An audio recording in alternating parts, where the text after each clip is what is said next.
Hello അസ്സലാമു അലൈക്കും. ഇതിപ്പോൾ ഇന്നലെ രാത്രി മരുവനും ഓളെല്ലാം വന്നിട്ടുണ്ടായിരുന്നു. പെട്ടെന്ന് വന്നതേനു. അങ്ങനെ തട്ടിക്കൂട്ടിയിട്ട് അവർക്കൊരു ഡിന്നറെല്ലാം എന്താ പറയുക കൊടുത്ത് ചപ്പാത്തിയും പനീറും ചിക്കൻ റോസ്റ്റെല്ലാം ഉണ്ടായിരുന്നു. അങ്ങനെ അത് മാത്രമേ ഉള്ളൂ. അങ്ങനെ അതെല്ലാം കഴിച്ചിട്ട് അവർ പോയി. അപ്പോൾ ഞാൻ വെറുതെ വീഡിയോ എടുത്തതേ ഉള്ളൂ. പിന്നെ ഞാനിതാ എനിക്ക് 2-3 സാധനം വാങ്ങിക്കാനും പിന്നെ വേറൊരു ആവശ്യത്തിന് വേണ്ടിയിട്ട് പുറത്ത് വന്നതായിരുന്നു. വീട്ടിലേക്ക് ലിക്വിഡും കംഫർട്ട് ഇതെല്ലാം വാങ്ങിക്കാനുണ്ടായിരുന്നു. പിന്നെ അതെല്ലാം വാങ്ങിക്കാൻ വേണ്ടി വന്നപ്പോൾ ഇവിടെ കുറേ വിലക്കുറവുള്ള എന്താ പറയുക കുറേ ഐറ്റംസ് ഉണ്ടായിരുന്നു. പ്ലേറ്റിനെല്ലാം ഭയങ്കര വിലക്കുറവ്, 2 ദിർഹംസിനും അങ്ങനെയെല്ലാം ആയിട്ട്. അപ്പോൾ അതെല്ലാം കണ്ടപ്പോൾ കുറച്ച് വീഡിയോസും എടുക്കാമെന്ന് വിചാരിച്ചു. പിന്നെ 2-3 പ്ലേറ്റും ഒരു ഫ്രൈ പാനും അങ്ങനത്തെ എല്ലാം വാങ്ങി. അതൊക്കെയായിരുന്നു ഇന്നത്തെ വീഡിയോയിലുള്ളത്. അപ്പോൾ കുറേ നിറയെ സാധനമുണ്ട്. പിന്നെ സമയമില്ലാത്തതുകൊണ്ട് തന്നെ പിന്നെ ഞാൻ എല്ലായിടത്തും ഒന്നും കയറി നോക്കിയിട്ടില്ല. പിന്നെ ഇതെല്ലാം കണ്ടപ്പോൾ ഞാൻ വിചാരിച്ച ചെറിയ പൈസ ആയിരിക്കും, പക്ഷെ എല്ലാം നല്ല വിലയുണ്ട്. അപ്പോൾ അത് അവിടെ തന്നെ അതുപോലെ തിരിച്ചു വെച്ചു. പിന്നെ ആ വിലക്കുള്ള അങ്ങനെയൊന്നും കണ്ടില്ല സാധനം. പിന്നെ അവിടെ ഇപ്പോൾ എല്ലായിടത്തും നോമ്പായതുകൊണ്ടാണോന്നറിയില്ല, എല്ലാ എന്താ പറയുക ഇതെല്ലാം ഫ്ലാസ്ക് ഇഷ്ടം പോലെ ഉണ്ട്. പക്ഷെ അതൊന്നും പിന്നെ ഞാൻ നോക്കിയിട്ടില്ല, എനിക്ക് ആവശ്യമില്ലാത്തതുകൊണ്ട്. ഇതന്നെ മെയിൻ ഫ്ലാസ്ക്, ഗ്ലാസ്, പ്ലേറ്റ് ഇതെല്ലാം തന്നെ. പിന്നെ അങ്ങനെ കണ്ടപ്പോൾ ഞാൻ വെറുതെ ഒന്ന് വീഡിയോ കൊടുത്തു. പിന്നെ എനിക്ക് ആവശ്യമുള്ള 1-2 പ്ലേറ്റും അതെല്ലാം വാങ്ങി വന്നു. അപ്പോൾ ഇതൊക്കെയായിരുന്നു ഇന്നത്തെ വീഡിയോയിൽ ഉൾപ്പെടുത്തിയിട്ടുള്ളത്. അപ്പോൾ ഇൻഷാ അല്ലാഹ് നിങ്ങളെല്ലാവരും ഫുള്ളായിട്ട് വീഡിയോ കാണുമെന്ന് തന്നെ വിചാരിക്കുന്നു.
പിന്നെ എനിക്ക് ടൈമില്ലാത്തതുകൊണ്ട് തന്നെ പിന്നെ കുറച്ച് നോക്കിയിട്ട് വേഗം ഇറങ്ങി. പിന്നെ എല്ലാം ഒരേ ഷോപ്പിൽ തന്നെ വാങ്ങിയാൽ എങ്ങനെയാണ്. അപ്പോൾ ഇനി നമുക്ക് വേറെ എവിടെയെങ്കിലും പോകുമ്പോൾ ഇങ്ങനെ വിലക്കുറവ് കാണുമ്പോൾ വേറെ ഏതെങ്കിലും ഐറ്റംസ് കാണുമ്പോൾ നമുക്ക് നോക്കാമല്ലോ.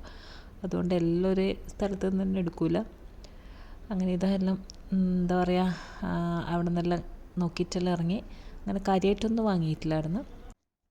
പിന്നെ രാത്രി ലേറ്റായി ഡിന്നറിന് വേണ്ടിയിട്ട് പുറത്തുനിന്ന് തന്നെ വരുന്ന വഴിക്ക് വണ്ടി നിർത്തി ഫുഡ് ഓർഡർ ചെയ്ത് പിന്നെ അവർ വണ്ടിയിലേക്കെല്ലാം കൊണ്ടുവന്നു. നമ്മളതൊക്കെ കഴിച്ച് നേരെ വീട്ടിലോട്ട് വിട്ടു. അപ്പോൾ ഇതെല്ലാമാണ് ഞാൻ വാങ്ങിച്ചിട്ടുള്ള സാധനങ്ങൾ. ഇപ്പോൾ ഇത്രയേ ഉള്ളൂ. അപ്പോൾ ഇനി അടുത്ത നല്ലൊരു വീഡിയോ ആയിട്ട് ഇൻഷാ അല്ലാഹ് ഇനിയും കാണാം. എല്ലാവരും വീഡിയോ ഫുള്ളായിട്ട് കാണാം. ഓക്കെ, അസ്സലാമു അലൈക്കും, ബൈ ബൈ.